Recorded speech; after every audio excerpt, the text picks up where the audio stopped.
ଜଗନ୍ନାଥ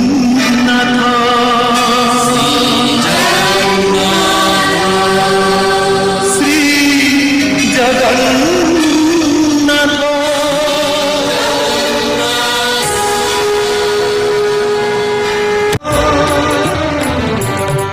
ଶ୍ରୀ ଜଗନ୍ନାଥ ଶ୍ରୀ ଜଗନ୍ନାଥ ଜଗନ୍ନାଥ ଶ୍ରୀ ଜଗନ୍ନାଥ ଶ୍ରୀ ଜଗନ୍ନାଥ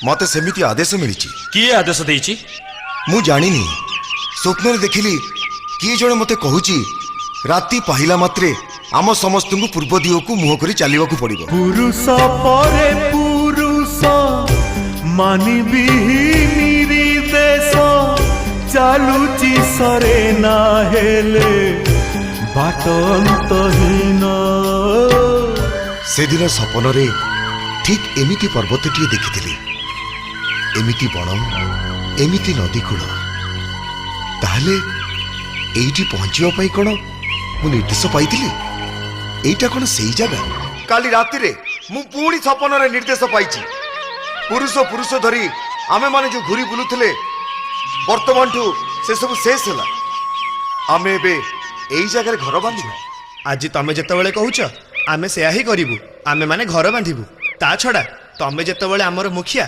तमे ही हबो हमर राजा। जय सब राजा विश्ववसुंकर संवादटी विश्ववसुंक पई आश्चर्यजनक थिला। पद्मावती मां हबकु जाउछंती बोधुए आजिर सकाळ विश्ववसुंक पई एई शुभ संवाद सांगरे नै आस्थिला। समय बहिजीव नदीर स्रोत भली विश्ववसुंक वंशर प्रथम संतान भूमिष्ठ हब पद्मावती गर्भरू। किछि समय पई विश्ववसु निजको विश्वास करि परले नै।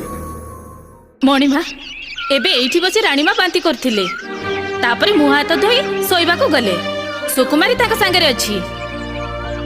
एमिति हठात हुए मणिमा पेटरे पिला थिले एमिति बांती हुए मुंड घुराए। रानी ताहले मां हेबाकु जाउछंती मणिमा। मालती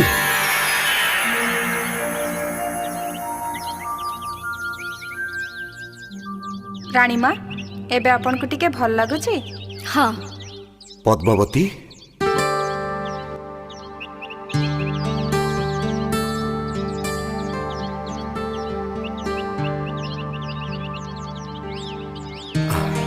मालती मोर मुझा सुनिली से कथा कौन सत को कथा तमे मां हबकु जाउछ मिछ ताले आपण बापा हबाकु जाउछंती। एते बड़ बड़ खुशीर खबर तमे मो पाखे लुचि रखतिलो। ए कोन लुचेइबा कथा जे लुचेई रखिबे पेटरे पिला अंटी रे निया ए कोन केबे लुचि रहे। आज सकाळु काम चाहि उठितिली के जानी मो जीवन सबुठु बड़ खुशी खबर मु आज पाइली। सतरे ए जागाटा बड़ शुभ ता न हेतिले एठी आसी पहुंचीबार केते मास भीतरे मो मां हे नथांती। आम बाहाघर को 10 वर्ष हे गला किंतु केते विकल न होईछि मो पिलाटे पई केते दिय देवता को डाकिछि किछि फल मिलु नथिला एठी के आसीबारु सब फल मिली गला।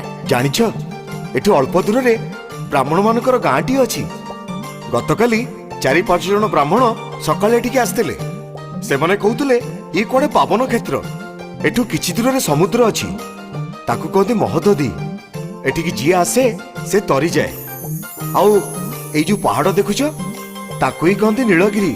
मु सुनिछि नईकूला पत्थर उपरे बसी आपण से पहाड़ को अनै थांती कोन मिले सेथिरु कहि परिबेनी कोन मिले किंतु से पहाड़ को अनै देले मो देहरे जेमति बिजुली खेली जाए अथच मुझा सुनिछि से पहाड़ को आज पर्यंत केही भी उठी नांती से पहाड़ को उठिबा भारी कष्ट चारिकड़े घंचा जंगल बहुत हिंस्र जंतु भी अछंती किंतु केतेबेले भी मते लागेनी से पर्वत पाखरे पहुंचीबाकू बा ता ऊपर उठिबाकू कष्ट लागे बोली। आउ तो सपन देखु नांती ना आउ सपन देखुनी आउ भी मो पई निर्देश किछि नाही किंतु ये पहाड़ जेमिति मते किछि कहबाकू चाहूची देखा जाऊ भविष्य तो मो पई कौन साइती रखिछि।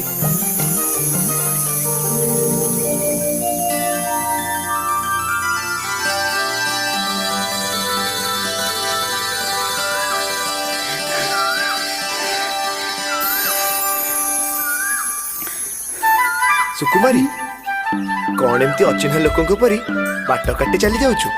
ଡେରି ହେଇଗଲାଣି। ରାଣୀମାଙ୍କ ଦେହ ଭଲ ନାହିଁ, ସେ ମତେ ଖୋଜୁଥିବେ। ଆଲୋ, ଠିଆ ହେଇ ଦୀପଦ କଥା ହେବା ପାଇଁ ତୋର ଡେରି ହେଇଯାଉଛି। କଣ କହିବ କହୁନ? ଆଚ୍ଛା, ତୁ କଣ କାଲି ରାତିରେ ରାଜ ଉଆସରୁ ତୋ ଘରକୁ ଆସିଥିଲୁ? ହଁ, ଖବର ପାଇଲି ବାପାକୁ ଜ୍ୱର ହେଇଛି। ରାଣୀମା ଶୁଣି କହିଲେ ଯା ତ ବାପାକୁ ଦେଖି ଆସିବୁ। ଆସି ଦେଖିଲି ବାପା ଜ୍ୱରରେ କମ୍ପୁଛି।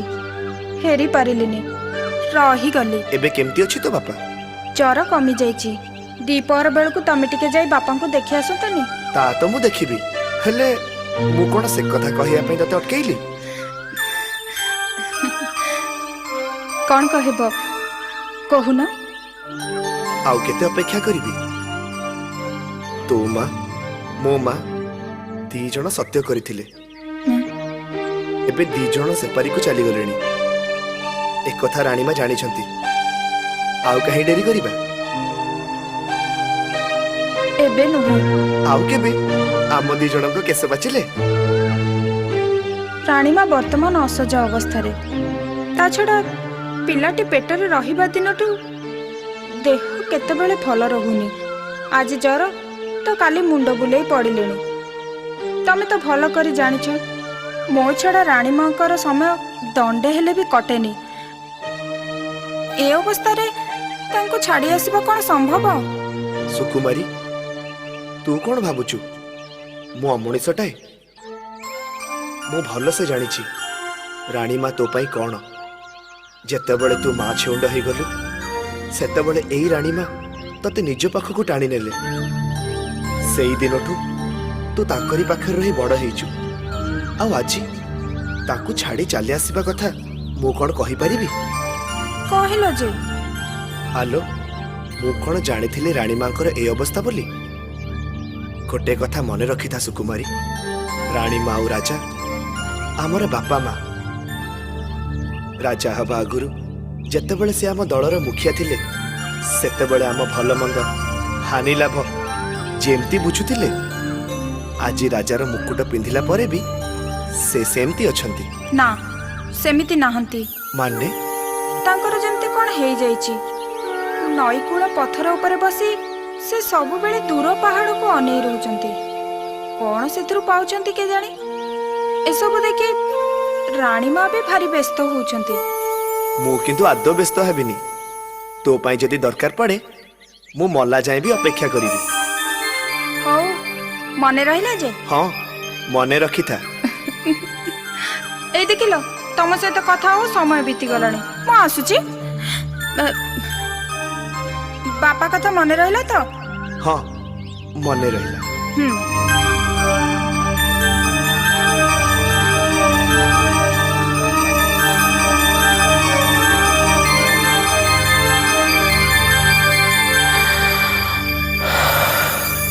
ଏମିତି ଦିନ ଗଡ଼ି ଚାଲିଲା। ଦିନ, ସପ୍ତାହ, ମାସ ବିତି ଚାଲିଲା। ରାଣୀଙ୍କ ପେଟରେ ପିଲାଟି ବି ବଢ଼ି ଚାଲିଥାଏ। କିନ୍ତୁ ରାଜା ବିଶ୍ୱବସୁଙ୍କ ସ୍ୱଭାବରେ କୌଣସି ପରିବର୍ତ୍ତନ ହେଉନଥାଏ। ରାଜକାର୍ଯ୍ୟରୁ ସମୟ ପାଇଲା ମାତ୍ରେ ନଦୀ କୂଳର ସେହି ପଥର ଉପରେ ବସି ସେହି ପର୍ବତକୁ ଅନେଇ ରହୁଥାନ୍ତି। ପର୍ବତର ଚୂଡ଼ା ଛୁଇଁ ସୂର୍ଯ୍ୟ ପଶ୍ଚିମକୁ ଡଳି ପଡ଼ନ୍ତି। ଆସ୍ତେ ଆସ୍ତେ ଅନ୍ଧାର ମାଡ଼ି ଆସେ। ଜଙ୍ଗଲର ଗଛଲତା ଅନ୍ଧାରରେ ଝାପ୍ସା ହୋଇ ଉଠନ୍ତି। ନୀଳଗିରି ପାହାଡ଼ ଅନ୍ଧାର କୂଳରେ ଆସ୍ତେ ଆସ୍ତେ ହଜିଯାଏ। ରାଜା ବିଶ୍ୱବସୁ ଉଆସକୁ ଫେରନ୍ତି। କିନ୍ତୁ ଏମିତି କେତେ ଦିନ ଚାଲିବ? କେତେ ଦିନ? ନା, ଆଉ ସମ୍ଭବ ନୁହେଁ। ଦିନ ଦିନ ମାସ ମାସ ବିତିଗଲାଣି। ସେ ନୀଳଗିରି ପାହାଡ଼କୁ ଛୁଇଁବାର ଆକର୍ଷଣ ମୋର କମିବା ତ ଦୂରେ ଥାଉ, ବରଂ ସେ ଆହୁରି ମୋତେ ଟାଣି ଧରୁଛି। ଏମିତି କେବେ ତ ନଥିଲା ପଦ୍ମାବତୀ। ଯାଯାବର ବିଶ୍ୱବସୁ ଠାରୁ ଏ ବିଶ୍ୱବସୁ ଯେମିତି ଏକାବେଳେ ଅଲଗା। ଏମିତି କାହିଁକି ହେଲେ କହିପାରିବ? ତାହେଲେ କଣ କରିବେ ବୋଲି ଭାବୁଛନ୍ତି? ମୁଁ ଯିବି। କାଲି ସୂର୍ଯ୍ୟୋଦୟ ହବା ମାତ୍ରେ ମୁଁ ଯିବି। କୋଉଠିକି ଯିବେ? ସେଇ ପାହାଡ଼ ପାଖକୁ। ନା ନା, ସେମିତି କାମ ଆପଣ କରନ୍ତୁନି। କାହିଁକି କରିବିନି? ବଣ ଜଙ୍ଗଲରେ କେତେ ହିଂସ୍ର ଜନ୍ତୁ ଥାନ୍ତି। ତା ଛଡ଼ା ପାହାଡ଼ ପାଖକୁ ଯିବାର ରାସ୍ତା ଆପଣ ଜାଣିନାହାନ୍ତି। ଜାଣିନଥିଲେ ଖୋଜି ନେବି। ବଣରେ ରାସ୍ତା ଅଛି କି ନାହିଁ କିଏ ଜାଣେ? କେତେ ଢିପ, ଖାଲ, ପଥର, କଣ୍ଟା, ଝଣ୍ଟା। ସେଇ କଥା ଭାବି ଭାବି ମୁଁ ଆଜି ପର୍ଯ୍ୟନ୍ତ ଚୁପ୍ ହେଇ ବସିଥିଲି। କିନ୍ତୁ ଆସ୍ତେ ଆସ୍ତେ ମୋ ହୃଦୟଟା ଯେମିତି ଅସମ୍ଭାଳ ହେଇ ଉଠୁଛି। ମୋ ମନ ଭିତରୁ କିଏ ଯେମିତି କହୁଛି, କେତେ ଦିନ ପର୍ଯ୍ୟନ୍ତ ତୁ ଏମିତି ଚୁପ୍ ହେଇ ଅନେଇ ରହିଥିବୁ? ପାହାଡ଼ ପାଖରେ ପହଞ୍ଚିବାର ସମୟ କ'ଣ ତୋର ହେଇନି? ଦିନେ ଆପଣ ସପନରେ ଶୁଣିଲେ ପୂର୍ବକୁ ମୁହଁ କରି ଆଗେଇ ଚାଲ। ଆମ ସମସ୍ତଙ୍କୁ ସାଙ୍ଗରେ ଆଣି ଏଠି ଆସି ପହଞ୍ଚିଗଲେ। ତାପରେ ପୁଣି ସପନରେ କିଏ କହିଲା, ବାରବୁଲା ଜୀବନ ଶେଷ କରି ଏଇଠି ବସା ବାନ୍ଧ। ସେ କାମ ବି କଲ। ମୁଁ ଭାବୁଛି ଦିନେ ପୁଣି ଆପଣ ସପନ ଦେଖିବେ ଆଉ ସପନରେ ନିର୍ଦ୍ଦେଶ ପାଇବେ। କିନ୍ତୁ ମୁଁ ତ ଆଉ ଅପେକ୍ଷା କରିପାରିବିନି।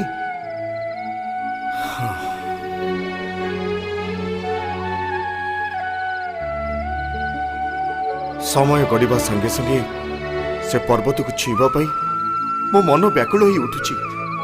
ଏମିତି ମନର ଅବସ୍ଥା ନେଇ ମୁଁ ଆଉ ରହିପାରିବିନି। ରାଣୀ, କାଲି ଯେମିତି ହଉ ମୁଁ ଯିବି। ତମେ ଜମା ମନେ କରନି।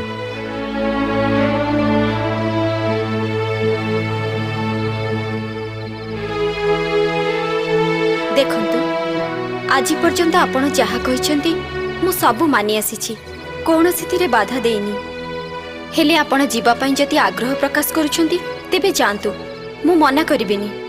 କିନ୍ତୁ ମୋର ଗୋଟେ ଅନୁରୋଧ ରକ୍ଷା କରିବେ? କ'ଣ କୁହ? ସାଙ୍ଗରେ ଧନୁଷର ନେଇଯାଆନ୍ତୁ। ହିଂସ୍ର ଜନ୍ତୁ ଦେଖିଲେ ନିଜକୁ ତ ରକ୍ଷା କରିପାରିବେ। ଠିକ୍ ଅଛି, ସେଇଆ କରିବି। ସାଙ୍ଗରେ କାହାକୁ ନେବେନି? ନା, ମୁଁ ଏକା ଯିବି।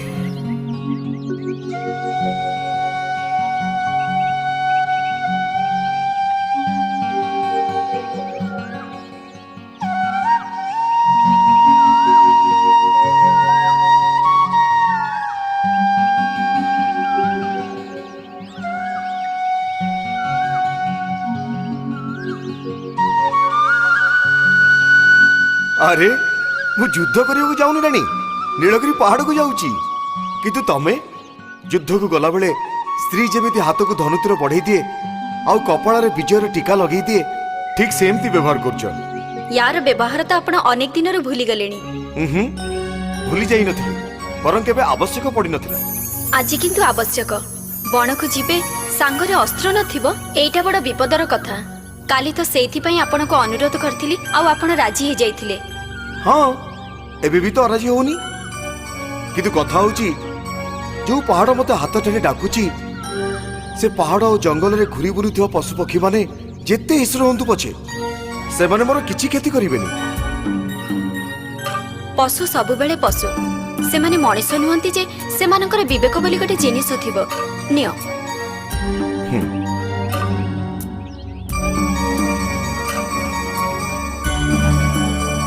ସନ୍ଧ୍ୟା ପୂର୍ବରୁ ନିଶ୍ଚୟ ଫେରି ଆସିବ, ନଚେତ୍ ମୁଁ ବଡ଼ ଚିନ୍ତାରେ ପଡ଼ିବି। ଏଠୁ ପାହାଡ଼ ଯେତେ ଦୂର ବୋଲି ତମେ ଭାବୁଛ ସେତେ ଦୂର ନୁହଁ। ସନ୍ଧ୍ୟା କାହିଁକି, ତା ବହୁ ପୂର୍ବରୁ ମୁଁ ଫେରି ଆସିବି। ଆସୁଛି।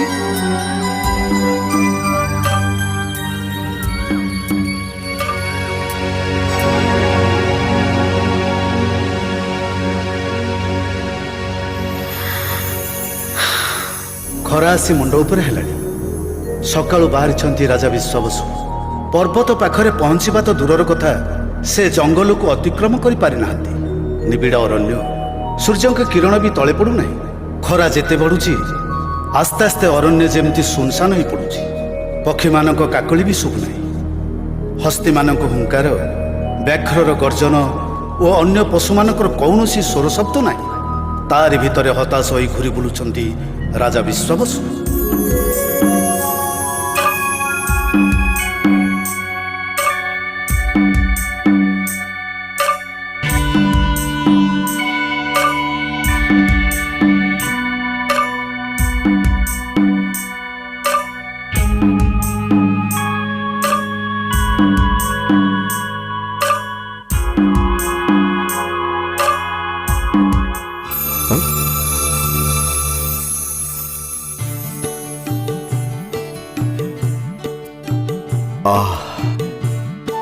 ହରିଣ ଝିଅଟି କି ସୁନ୍ଦର। ଯଦି ଧରା ଦିଅନ୍ତା ତାହେଲେ ମୁଁ ତାକୁ ଉଆସକୁ ନେଇଯାଆନ୍ତି। କିଛି ଦିନ ପରେ ମୋର ବି ପିଲାଟି ହବ। ଟିକିଏ ବଡ଼ ହେଲେ ସେଇ ହରିଣ ସାଙ୍ଗରେ ଖେଳିବ।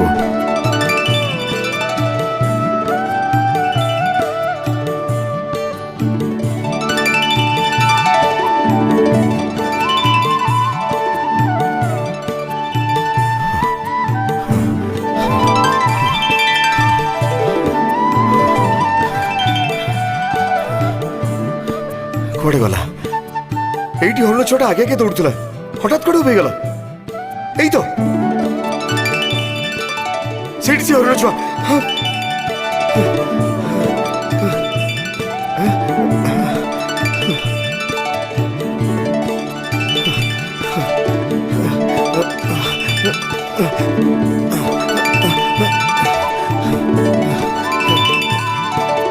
अरे पुणी कुआडे चलीगला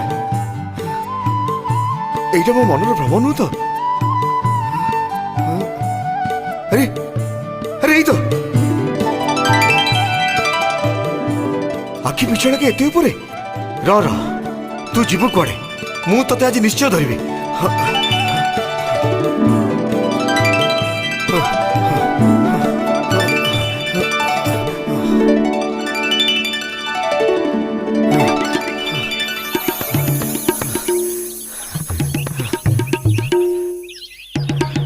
कहीं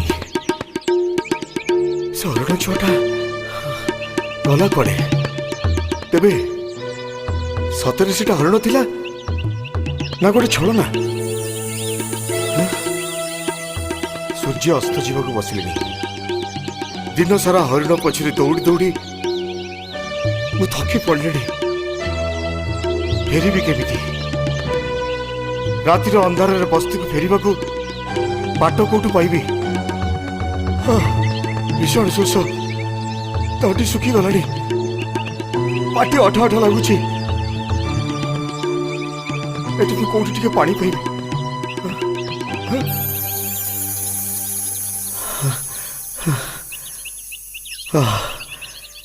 कि सुंदर निर्मल जल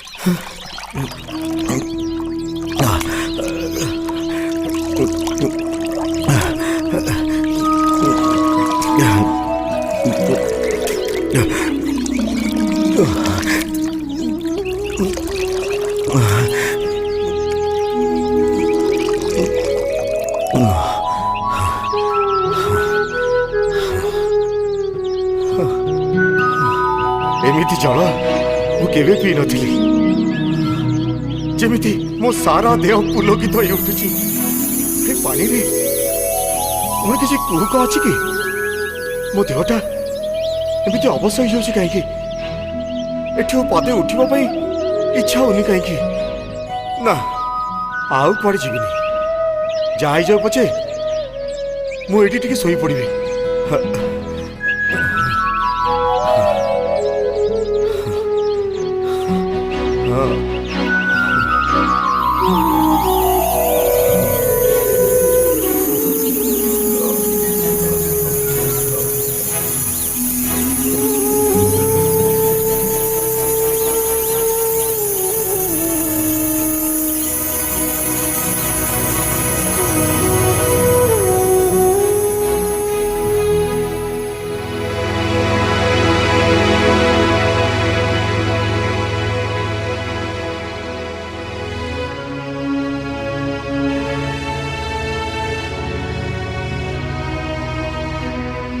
राणीमा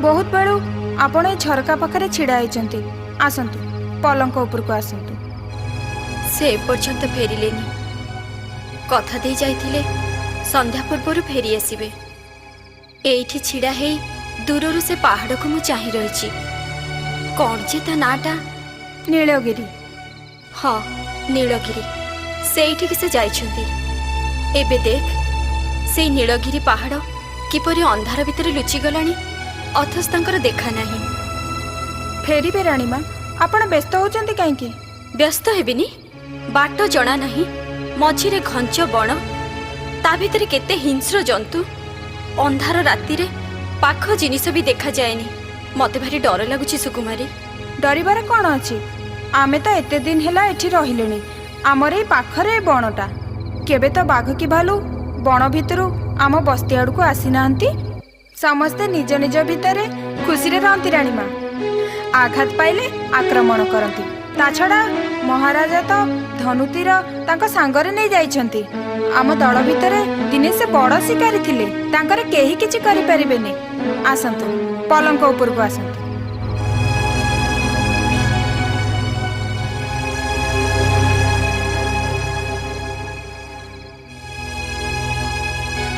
ମୁଁ ଝରକା ବନ୍ଦ କରିକି ଆସେ। ହେ ଭଗବାନ, ସେ ଭଲରେ ଭଲରେ ଫେରି ଆସନ୍ତୁ।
बहुत लोक एकाठी ही एमिति मंत्र पढ़ुଛନ୍ତି कोठी सुनसान राति हेले मंत्र हाँ? हाँ? ये मंत्र हाँ?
आखि आगे कि मूर्ति शंख चक्र गदा पद्म पद्मपद क्या देखुची विश्वावसु तुमे जे आज गुंफा मध्य को आसब से कथा अनेक अनेक पूर्वर एमती कि तुम जन्म हेबा आगु निर्धारित हो सारी तुम्हें जाना चाह मु किए मुझे नीलमाध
जहा किछि घटिगला जहा किछि घटुची एवं जहा किछि घटिब से सब अनेक पूर्वर निर्धारित हो सारी सत्ययुगर आरंभर मुई गुंफा भितर गोपन अवस्था अच्छी धरावक्षर तमे हेउच प्रथम मानव जे आज मते देखिबार सुजोग पाई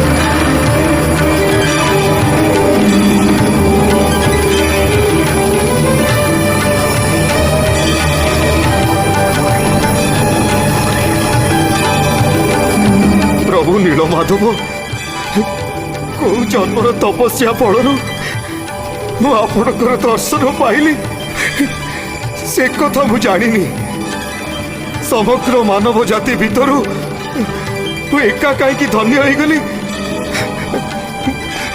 से कथा भी मुझे विश्वावसु कार्य कारण खोजार चेष्टा तुम्हें कर खाली एतिकी जानी रख मु अनादि मु अनंत मु विश्वमय मोर बिना इच्छारे पत्रटी भी हले नहीं पवन बहे नहीं सूर्य चंद्र तारा उदय होती नहीं कि अस्त जानती नहीं आज जदि तुम्हें मो पाखक आसीच से भी मो इच्छा ଖାଲି ସେତିକି ନୁହେଁ, ଯାଯାବର ଜୀବନ ଛାଡ଼ି ଏଠି ବସତି ସ୍ଥାପନ କଲା ପର୍ଯ୍ୟନ୍ତ ସବୁ ମୋରି ନିର୍ଦ୍ଦେଶରେ ହିଁ ତମେ କରିଛ।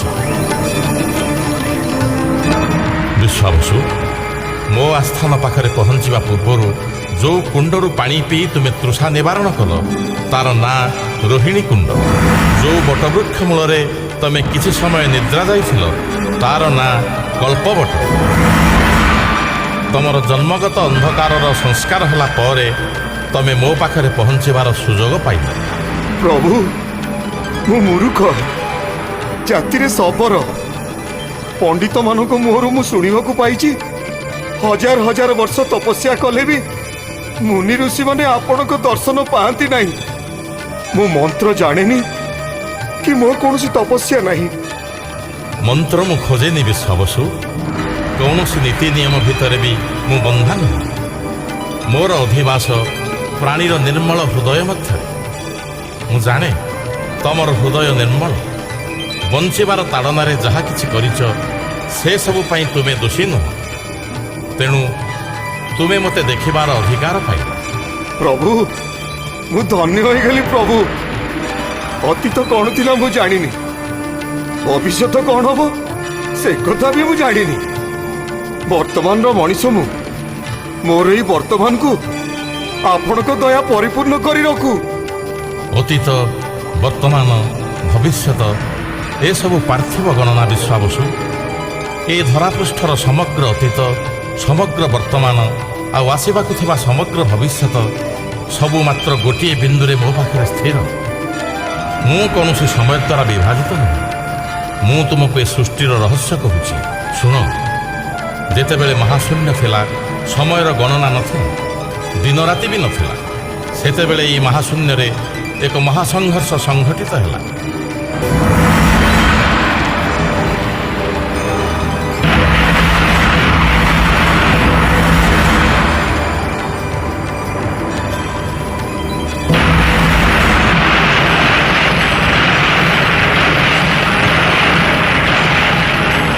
ସେହି ମହାସଂଘର୍ଷ ଫଳରେ କୋଟି କୋଟି ବ୍ରହ୍ମାଣ୍ଡ ସୃଷ୍ଟି ହେଲା।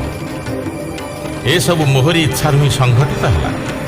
ଏ ବ୍ରହ୍ମାଣ୍ଡମାନଙ୍କ ଭିତରୁ ସୌରମଣ୍ଡଳ ସୃଷ୍ଟି ହେଲା। ସୂର୍ଯ୍ୟଦେବ ଜନ୍ମ ନେଲେ।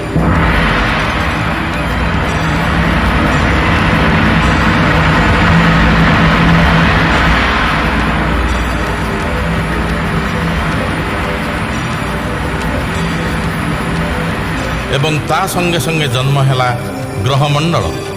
ସେହି ଗ୍ରହମାନଙ୍କ ଭିତରୁ ଗୋଟିଏ ହେଉଛି ଏହି ପୃଥିବୀ।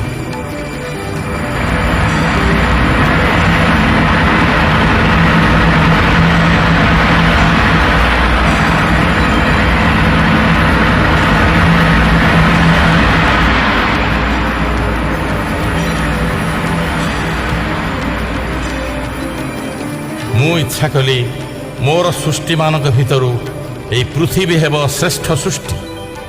ତେଣୁ ଜଳାର୍ଣ୍ଣବ ପୃଥିବୀ ପୃଷ୍ଠରେ ଭୂମି, ପାହାଡ଼, ନଦୀ, ବୃକ୍ଷରାଜି, ପଶୁପକ୍ଷୀ ଏସବୁ ସୃଷ୍ଟି ହେବାରେ ଲାଗିଲେ। ଜନ୍ମ ନେଲା ଆକାଶ ଏବଂ ସେହି ପ୍ରକ୍ରିୟା ଭିତରେ ଜନ୍ମ ନେଲା ମାନବ ଜାତି।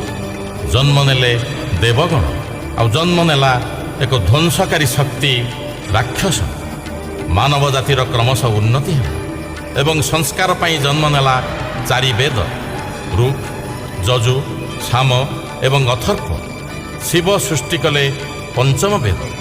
ବ୍ରହ୍ମାଙ୍କ ଦାୟିତ୍ୱରେ ରହିଲା 4 ବେଦ ଏବଂ 5ମ ବେଦ ଶିବଙ୍କ ଦାୟିତ୍ୱରେ ରହିବା ପରେ କ୍ଷୀରସାଗରରେ ବିଶ୍ରାମ ପାଇଁ ମୁଁ ଯୋଗ ନିଦ୍ରାରେ ଶାୟିତ ହେଲି।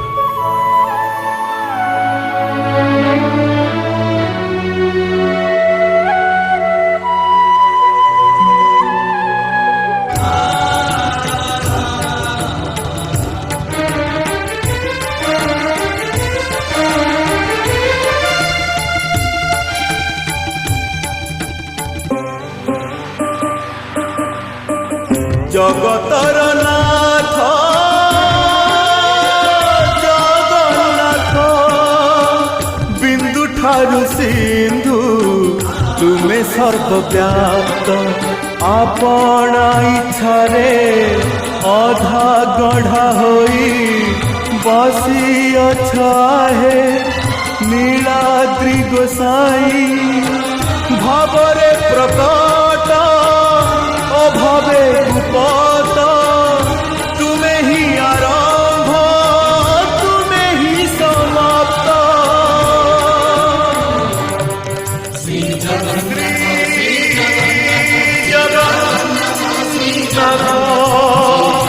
श्री